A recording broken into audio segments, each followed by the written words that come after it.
아이와 함께 손을 맞잡고 걷는 가족. 일상 속 흔한 풍경이죠. 하지만 이러한 풍경이 조금씩 바뀌기 시작했습니다. 주세요. 엄마 주세요. 조롱아, 맛있어? 아기 혹은 가족이란 호칭을 사용하는 건 기본이고요. 아기를 돌보듯 애지중지하는 모습은 이제 더 이상 낯선 풍경이 아닙니다. 공원으로 산책을 나오면 매번 느끼지만 사람들이 강아지를 데리고 산책을 나오는 모습을 전보다 좀 많이 보는 것 같아요. 산책하는 사람보다 산책하는 강아지가 더 많을 때? 반려동물이 현대사회에서 우리의 가족이 된 이유는 무엇일까요? 신가족이 된 반려동물로 인해 그들의 삶은, 또 우리의 삶은 어떤 변화를 맞았을까요? 신가족, 반려동물의 출현으로 바뀐 대한민국 현 주소를 알아봅니다.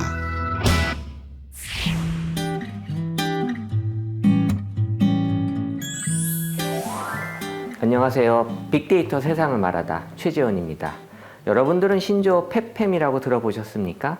펫팸은 동물의 펫, 가족의 패밀리를 합쳐서 펫패밀리를 줄여서 펫팸이라고 부릅니다. 신조어 펫팸은 2013년도에 SNS상에서 처음 등장했고 그 건수는 32건에 불과했지만 2015년도에 언급량이 8배 이상 증가했습니다. 펫팸이라는 신조어의 등장, 그리고 그 언급량의 증가는 우리 사회에 반려동물을 키우는 인구가 그만큼 늘어났다는 것을 증명하는 거죠. 실제로 한 시장조사기관이 전국 성인 남녀 1000명을 대상으로 설문조사를 실시한 결과 전체 절반 이상이 반려동물을 현재 기르고 있거나 과거 양육한 경험이 있는 것으로 조사됐습니다. 무려 2명 중 1명이 반려동물을 키워본 펫팸이라는 겁니다. 펫팸이 늘어나듯 반려동물에 대한 관심도 늘어나고 있는데요.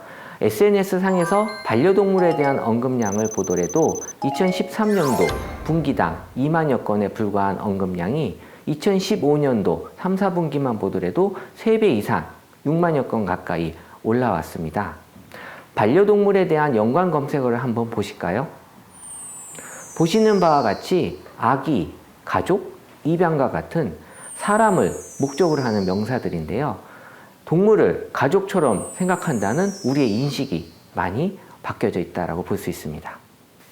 바야흐로 반려동물 인구 1000만 시대, 오늘 빅데이터 세상을 말하다에선 반려동물이 가져온 우리 사회의 크고 작은 변화에 대해서 이야기해보려고 합니다.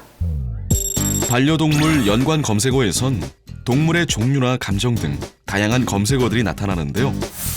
우리가 주목하려 하는 건 반려동물이 아이나 가족이 되면서 가져온 변화입니다.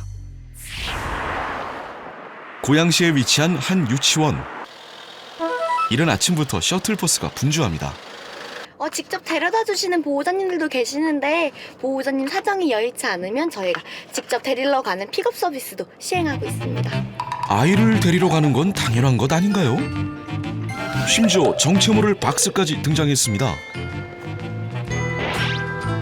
드디어 오늘 수업받을 유치원생 가정에 도착. 유치원에 향하게 될 아이는 누구일까요? 안녕하세요. 오늘 유치원 등교생은 바로 강아지였습니다. 아구 착하다. 초롱이를 왜 유치원에 이렇게 맡기시게 된 거예요? 혼자 있는 시간도 애가 너무 안쓰럽고요. 저도 제 개인 시간을 좀 가져야 될 것 같아서 유치원을 보내놓고 나야 제가 편하게 나가서 제 생활을 할 수가 있거든요. 강아지는 뭐 이렇게 유치원 가서 좀 만족하는 것 같아요? 예, 너무 좋아요. 네. 오면은 지가 너무 재밌게 놀았는지 한동안 잠을 자느라고 못 일어나더라고요. 초롱이 잘 공부 열심히 하고 와. 잘 살펴드릴게요. 여느 유치원 배웅 장면과 비슷하죠? 2013년 1,400여 건이었던 반려동물 유치원 버즈량은 2015년 5배 이상 증가했습니다. 아이를 유치원을 보내듯 반려동물도 유치원에 보내는 게 어색하지 않다는 거겠죠. 저희 페트타임 도그런은 반려동물의 행동 풍부화 프로그램을 통해 두뇌와 신체를 활성화시켜주고 삶의 활력을 주어서 반려동물 삶의 질을 더욱 풍부하게 만들어주기 위해서 설립하게 되었습니다. 병원도 있어 응급상황 대처도 가능하고요. 유치원 선생님들 모두 관련 자격증을 보유해 전문성을 갖췄습니다. 수업도 체계적으로 진행됩니다. 1교시 클리커 교육은 올바른 행동을 했을 때 반복적으로 클릭 소리를 내 좋은 행동을 유도하는 훈련인데요. 동시에 개별 특성에 맞춘 개인기 개발 교육도 진행됩니다. 2교시는 고른 신체 발달을 위한 신체 발달 놀이. 3교시 산책은 사회성 증진과 스트레스 해소에 효과가 있다네요. 대망의 하이라이트 4교시는 아로마 마사지입니다. 구석구석 어루만져주니 만족한 표정이죠. 여기에 유치원이라면 빠질 수 없는 것. 수업을 진행하며 활동 내용과 발달 사항을 체크한 알림장이 엄마들에게 전달됩니다. 저희는 매일 도그럼 아이들에게 일지를 제공하고 있습니다. 일지 내용은 간식량, 식사량, 배변량, 그리고 컨디션 등을 체크해서 작성해서 이제 나가게 되는데요. 이제 보호자님들께서는 이 일지를 받아보시고 아이가 오늘 어땠는지 아주 좋은 성적표를 받은 것처럼 좋아하시는 경우도 계세요. 그래서 대부분 만족하시는 편입니다. 기본적으로 이 우리 사회가 이제 고도의 산업 사회로 진입한 것 같습니다. 그리고 그새 수반에서 보통 2만 불 이상의 수입이 될 때 평균 이제 그런 반려동물의 숫자가 급격히 느는 건 알려져 있거든요. 그런 면에서 본다면은 이런 가계의 경제가 어느 정도 안정된 것과 더불어서 산업사회 속에서 핵가족과 고령화가 진행되다 보니까 사실 1인 가족이 굉장히 늘어났거든요. 그랬을 적에 누구나 쉽게 느끼는 건 이제 따뜻한 생명체 간의 어떤 체온이나 이런 나누는 느낌인데 이런 것들이 복합적으로 작용해서 반려동물이 늘어나는 것 같습니다. 반려동물을 진정한 가족으로 생각하고 있다는 두 반려동물의 엄마 강승은 씨의 집을 찾았습니다. 반려동물과 함께 즐거운 시간을 보내는 모습은 특별할 게 없어 보입니다. 두 아이를 만난 건 언제인가요? 여기는 샬록이고 2013년 11월에 태어나서 다음에 1월에 저희 집에 왔습니다. 여기는 이지고 2011년 3월에 태어나서 5월에 저희 집에 왔어요. 주세요. 엄마 주세요. 주세요. 두 아이의 건강을 가장 걱정한다는 강승은 씨. 가족이기에 신경 쓸 수밖에 없겠죠. 저희는 가족들이 개를 되게 좋아해서 어렸을 때부터 집에 개가 있었어요. 그래서 한 20년 정도 된 것 같아요. 혼자 독립해서 나와서 살면서 가족 개념으로 데려왔거든요. 정서적으로 교감을 할 수 있는 그런 상대라고 생각해요. 반려동물에 대한 건강 걱정은 집안 곳곳에서 엿볼 수 있습니다. 다양한 청소용품들은 물론 소독제까지 상시 대기 중. 특히 계절에 맞는 다양한 옷들은 햇볕이나 추위로부터 보호해줍니다. 이제 어머니 옷이랑 비교했을 때 누가 더 많아요? 얘네들이 훨씬 많고요. 저는 5,000원, 10,000원짜리 입습니다. 밥 먹자. 기다리던 식사 시간. 그런데 사료 대신 저울이 등장했습니다. 저울은 웬 저울? 저희가 사료 줄 때 그람수 재서 먹이거든요. 그래서 저울을 이용하고 있어요. 체중과 활동량에 따라 일일 사료량을 정한 뒤 2, 3회로 정확히 나눠주는데요. 거기에 입맛 돋을 간식까지 얹어주면 아이들의 건강 밥상 완성입니다. 아이들 머리에 착용한 것은 모자가 아니라 식사용 턱받이라네요. 사료가 조금 특별해 보입니다. 얘네는 수제 사료예요. 기존에 나와 있는 제품들은 1년, 2년 이렇게도 가잖아요. 그렇게 오래 가는 것 자체가 방부제를 아무리 사용을 안 한다고 해도 조금 몸에는 안 좋을 것 같아서 그래서 수제 사료를 먹이고 있어요. 반려동물 건강 챙기기는 여기서 끝이 아닙니다. 이제 샬록이 물 먹자. 샬록아. 식사 후 먹이는 물도 범상치 않습니다. 평범한 물이 아닙니다. 반려동물 전용 물입니다. 이거는 기능성 물이에요. 그래서 사람들 먹는 비타민 워터 그런 거라고 생각하시면 돼요. 물 하나를 먹여도 남들과는 다르게 아낌없이 챙겨주고 싶은 엄마의 마음이 느껴지네요. 반려동물 건강 관리에 각별히 신경 쓰는 이유가 궁금한데요. 제가 할 수 있는 한은 열심히 하려고 해요. 같이 사는 거잖아요. 얘네들이 따로 살거나 제가 따로 사는 게 아니라 우리가 다 같이 사는 거니까. 그리고 또 얘네들이 수명이 저희보다 훨씬 짧잖아요. 그러니까 같이 사는 동안 건강했으면 좋겠고 또 가급적이면 더 길게 오래 살았으면 좋겠거든요. 그래서 건강하고 관련된 부분에는 아낌없이 투자할 생각이에요. 최근 반려동물 중 유독 고양이에 대한 관심이 증가하고 있는데요. 반려묘 고양이로 인해 인생이 변화했다는 사연자가 있어 찾아봤습니다. 안녕하세요. 안녕하세요. 네, 들어오세요. 들어와 인사해야지. 오늘의 주인공 반려묘 초롱이와 서재학 씨입니다.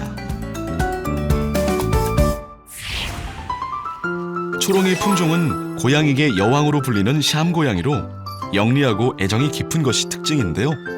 그래서인지 유독 애교가 많습니다. 초롱아. 이런 애교 만점 초롱이는 아빠 서 씨에게 특별한 인연을 만들어주기도 했는데요. 고양이를 키우는 지역 모임에서 활동하게 된 겁니다. 고양이 키우시는 분들 평택하고 송탄, 안성 이쪽에서 가입을 하셔가지고 정보 공유도 하고 그러고 하는 사이트예요. 이렇게 고양이 사진도 많이 찍어주시고 그러세요? 네, 사진도 많이 찍어요.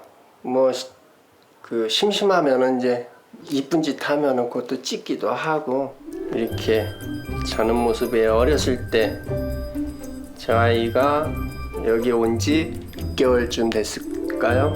그때 찍은 사진이에요. 한 끼는 대충 때우는 것이라 생각해왔지만 초롱이의 한 끼만큼은 꼼꼼히 챙깁니다. 초롱이가 좋아하는 거예요? 예, 사료만 먹이면은 안 되거든요. 육식동물이다 보니까. 아빠의 정성 가득 담긴 식사. 초롱이도 맛있게 먹네요. 초롱아, 맛있어? 아무래도 초롱이도 같이 밥 먹고 저도 밥 먹으니까 혼자 먹는 것보단 낫죠. 밥을 안 챙겨주면 어머니가 너무 괴로워요. 제가 이제 잠결이 한 번 자면 모르니까 항상 어머니한테 가가지고 귀에다 대고 막 울어대요. 그러면 안 일어날 수가 없잖아요. 그럼 보면은 밥이 없는 거예요. 딛고 나갔다 들어 엘리베이터 타면은 무서워갖고 이러면 사람들이 보고 너무 잘생겼다는 거야. 자다 보면은 옆에 봐 자요. 꼭 사람 모양 그렇게 애기 모양 그런다는 게 제가 조금만서부터 이렇게 딛고 제가 잡으릇해가지고 계속 이 사람하고 자요. 아주 참 시원해요. 시원한 동물이죠 저거. 마치 아이처럼 아빠와 떨어지지 않으려는 초롱이. 사실 서재학 씨가 초롱이를 이렇게 살뜰하게 챙기게 된 건 둘 사이 조금은 특별한 사연이 있기 때문입니다. 일단은 몸이 좀 안 좋았어요. 제가 12년도 4월에 급성 심근경색으로다가 심장 조영술을 받았거든요. 무섭더라고요. 밤만 되면 무섭고 그러다 보니까 좀 너무 외롭더라고요. 4년 전 심근경색 수술을 받고 건강에 대한 염려로 괴로워하던 서재학 씨. 주변 사람들의 권유로 초롱이를 입양하게 됐는데요. 초롱이는 때론 눈빛으로, 때론 움직임으로 서 씨를 위로했고 이 따스함은 두려움도 견딜 수 있는 원동력이 됐습니다.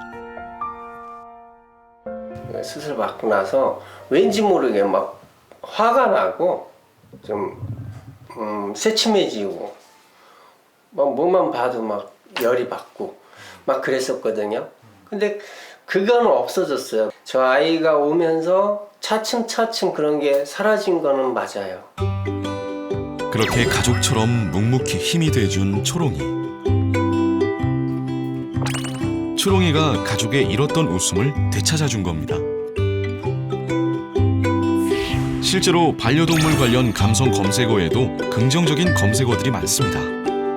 그들이 우리의 삶을 행복하고 따뜻하게 긍정적으로 변화시켰다는 의미겠죠.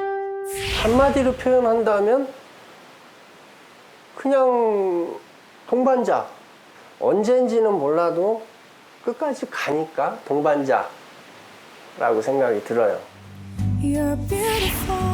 반려동물을 키우는 인구 증가와 동시에 늙거나 병들어서 더 이상 사랑스럽지 않아서 등 다양한 이유로 버려지는 동물의 수가 급증하면서 유기동물이 새로운 사회적 문제로 떠올랐는데요. 지자체에서도 늘어나는 유기동물 관리에 관한 다양한 정책 마련을 고심하고 있습니다. 최소한 6만 이상 그리고 현실적으로는 10만 이상의 동물이 버려지는 걸로 보고 있고요. 그 증가 추세 자체가 이제 급격히 늘어나고 있죠. 가장 중요한 건 일단 이 물건이 아니라 생명체를 자신의 그 생활 영역, 가족과 함께 한다는 그 마음이 제일 중요합니다. 생명체를 그냥 단지 마음에 드는 물건이라고 생각하는 어떤 이런 마음 자세부터 우리가 좀 개선해야 될 것 같습니다. 아담한 크기의 황색빛깔 누렁이, 검정색과 흰색이 오묘하게 섞인 바둑이, 순박한 얼굴을 가진 순둥이. 옛날 우리에게 가족이 아닌 동물은 강아지뿐이었습니다. 과거의 민담이나 전설에 유독 개가 등장하는 이야기가 많은 것도 그만큼 사람과 개가 친화적인 존재라는 의미일 겁니다. 이렇듯 과거 단순히 주인에게 충성스러운 게 영물이었던 고양이 등이 어느샌가 애완의 의미를 넘어 지금은 동반자, 가족의 자리를 떡하니 차지하게 된 겁니다. 이렇게 변화된 이유는 과연 무엇일까요? 그 원인은 사회적 변화에서 찾아볼 수 있습니다. 먼저 국민소득 증가와 연관이 있습니다. 농림부는 국민소득 1만 달러일 경우 반려동물의 문화가 시작되고 3만 달러가 되면 반려동물을 인격화하는 시장으로 변화한다고 설명합니다.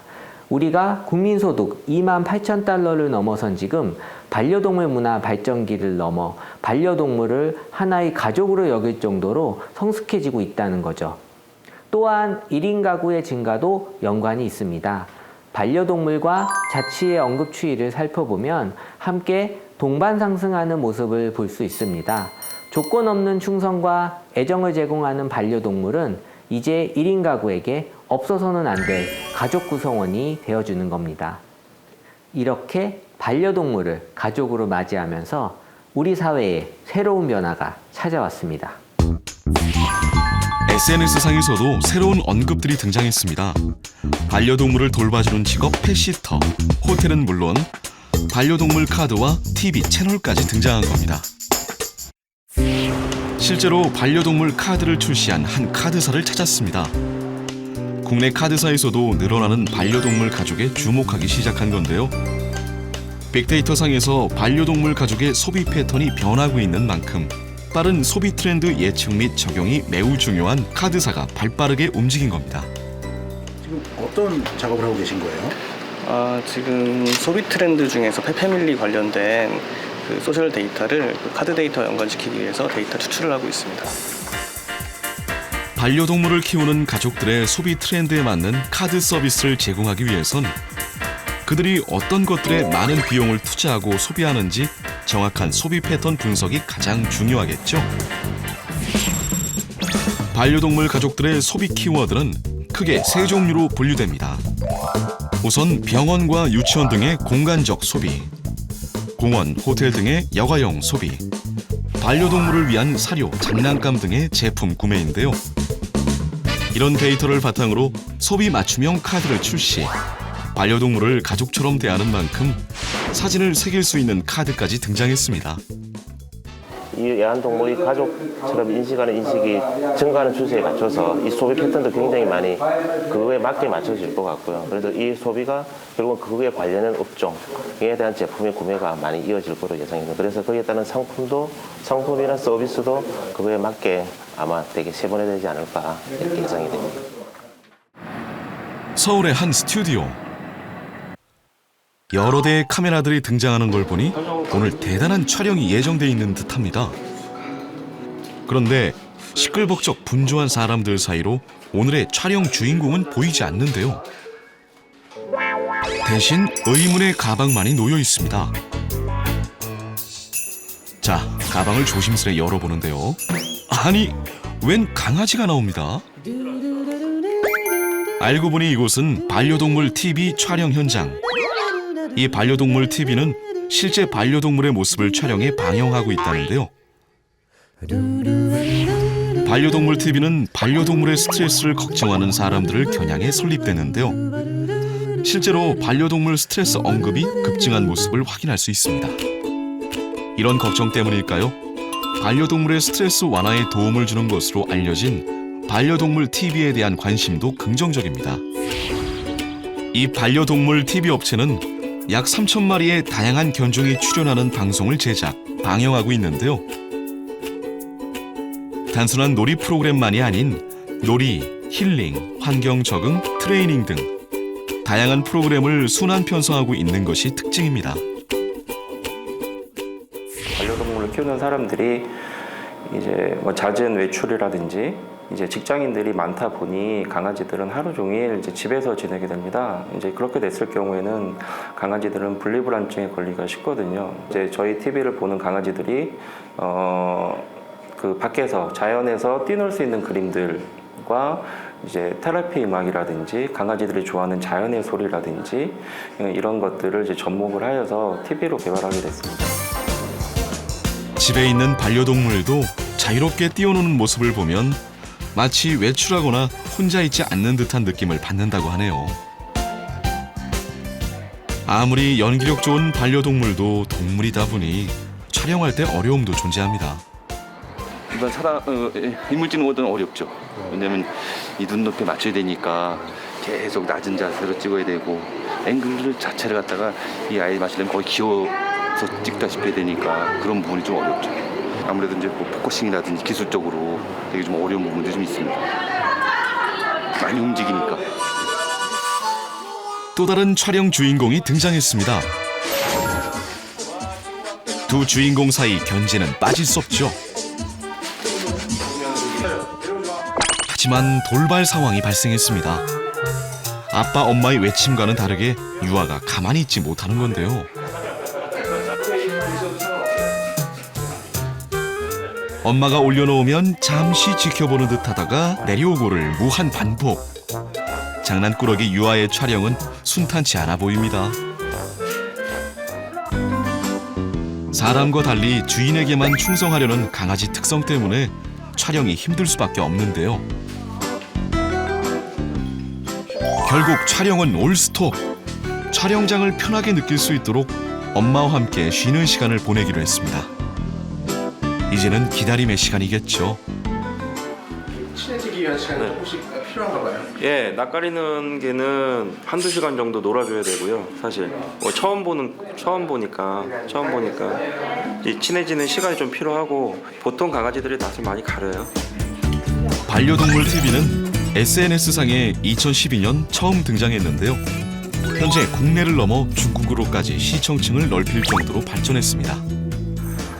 중국 같은 경우에는 지금 하루에 10,000명 지금 무료로 런칭을 하고 있는데 플랫폼에 10,000명씩 들어와서 보고 계시고요. 시청자들이. 그리고 이제 한국 같은 경우에도 차차 지금 들어가고 있는 추세입니다. 그래서 이거는 뭐 우리나라에 국한될 뿐만이 아니라 세계적으로도 지금 늘고 있는 추세라고 생각을 합니다. 세계 미래학회는 1999년 미래 10대 전망 중의 하나로 반려동물의 급증을 예견한 바 있습니다.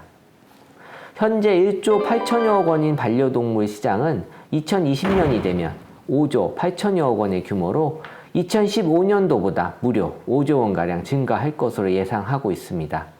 1인 가족, 노년부부 등 다양한 계층에서 반려동물을 진정한 가족으로 맞이하고 마치 아이에게 투자하듯 아낌없이 자신의 주머니를 열다 보니 다양한 산업들이 커져갔고요. 자연스럽게 시장도 눈송이처럼 커지게 된다는 겁니다.